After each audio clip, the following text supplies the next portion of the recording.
So the last game at Rutgers, what can you guys carry over? What do you need to be better at, if anything? What did you take from that first game?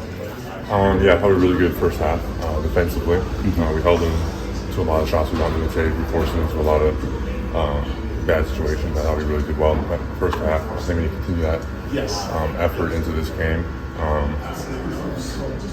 You feel like this is a different Rutgers team now than it was then because of Jeremiah Williams? I know that's not your matchup, but I think we're a different team too. I don't think any team stays the same during the season. I think every team goes through changes.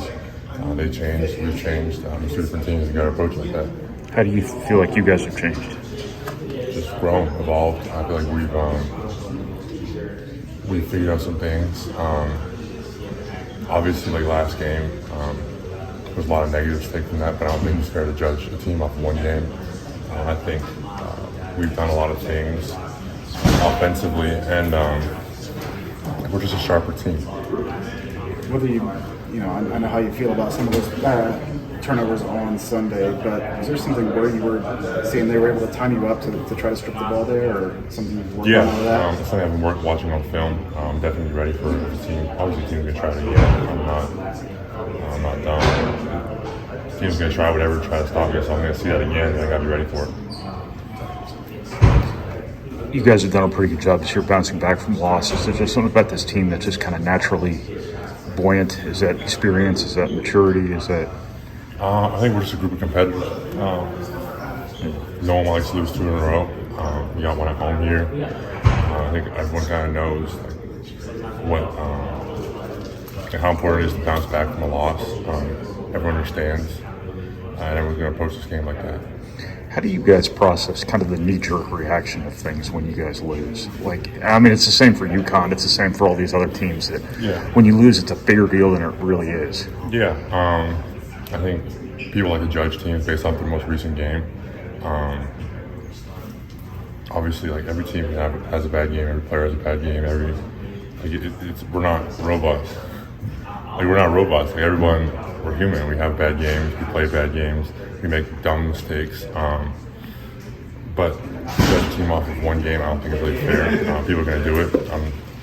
It's just the nature of the thing. It doesn't bother me. It doesn't bother the team. We just were on a 9-game win streak, and then we lose one game. We're the worst team in the world. So it's just, I think a lot of people have a lot of respect for us. We're just a group of kids who are under-recruited, underappreciated. I thought we're a team of underdogs, and people don't like that we're at the top because we were underdogs. So people can try to tear us down, but it's not. People are going to say what they're going to say. People have said what they're going to say about me for the last 3 years. It hasn't affected anything I've played.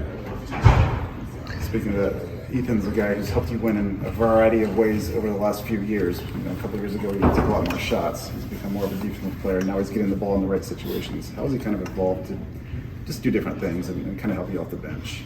Yeah, he's sacrificed more than anyone I've seen on this team. We all know what type of player he is.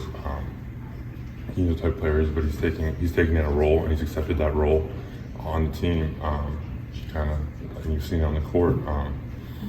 I think it's a lot of credit to him, a lot of credit to the person that he is, that he can, in his senior year, he can accept a role like that, and he's just all about winning. That's really who he is. Been a couple of instances here the last couple of games where you and Trey really seem to be clicking together, and you're kind of cross lane passing, things like that. Is that smoothing out a little bit? Is that really starting to kind of come together? Yeah, like I said, it's just part of the team's evolution. I've never really played with another big before. I played with Caleb last year, but he didn't really play in that kind of big role. He was more on the perimeter, whereas Trey Kaufman will post up. We'll run post-up plays for him. I think kind of learning how to play off him, learning how to get him in positions to succeed, how to use his gravity as a role-mate or as a diver when I get the ball in the post. It takes time, but I think it's something that's come along. I've noticed you got another tattoo on your forearm. Would you mind explaining it and kind of what's the story behind that? Yeah, so when I was back for Christmas break, my brother had really wanted to get a family tattoo. So originally it was just gonna be we all wanted to get a yin yang symbol, that's what this is. But then I kind of had the idea, what if we all just drew our own and then got them tattooed. So we all drew each one. I just went like a basic yin yang. My brother made this. A lot of people think it's a sunflower, but it's actually just supposed to be a sun. And then my mom, if you look closely, this one has like little hearts on it for the little dots. So she drew that one.